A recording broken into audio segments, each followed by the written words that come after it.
Hey everybody, how you doing? Just have a short message.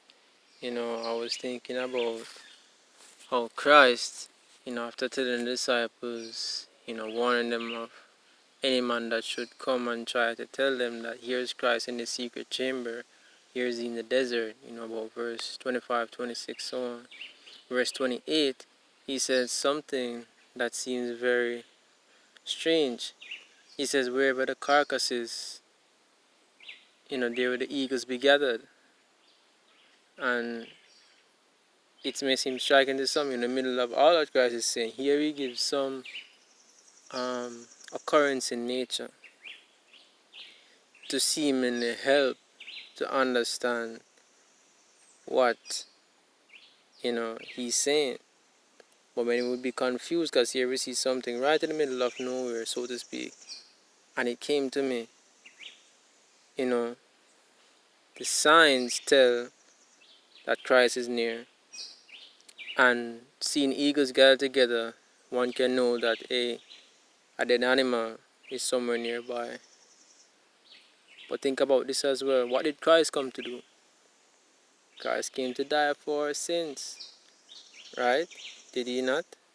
I know that in his second coming, that won't necessarily be the case, but just before his second coming, his saints will go through the time of trouble such as never was spoken of in Daniel chapter 12, verse 1 and 2. And we know that his saints, right, will have to basically risk their lives even to be saved. Because when the mark of the beast is established, no man can buy or sell except they accept the mark. Only God's people who are faithful to the end will stand. And that means risking even death. And in Matthew chapter 13, before we even go there, right, what are we told to do? We are told to die daily, right? Dying to self and taking up the cross. And it really struck me. The eagles gathered may just very well be the soldiers and even church and state that will gather together to try to kill God's people. And like in the Reformation days, a death decree will be passed for God's people who don't keep the false Sabbath, which is Sunday. Look out for it. Look out for it.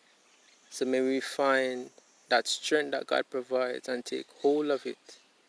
And even develop that faith now and that experience now, which many are too lazy, too indolent to obtain. As the book Great Controversy, page 622 tells us. Let us be found ready. Another object lesson in Matthew 13 where it talks about the different types of soils. It's one earth. It's one earth. One field. Everyone has a heart. And Christ sends the sunshine, Christ sends the rain on the just and on the unjust. But how do we react?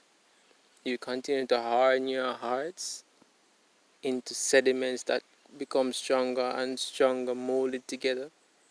Or do you allow yourself to become softened, as that good soil that can be plowed up by Christ?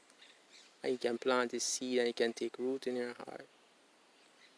When you view these object lessons as they should be, and may Christ find his way in your heart and be established there. Nevertheless, the foundation of God standeth sure, having this seal, the Lord knoweth them that are his. Let everyone that nameth the name of Christ depart from iniquity. He that endureth to the end, the same shall be saved.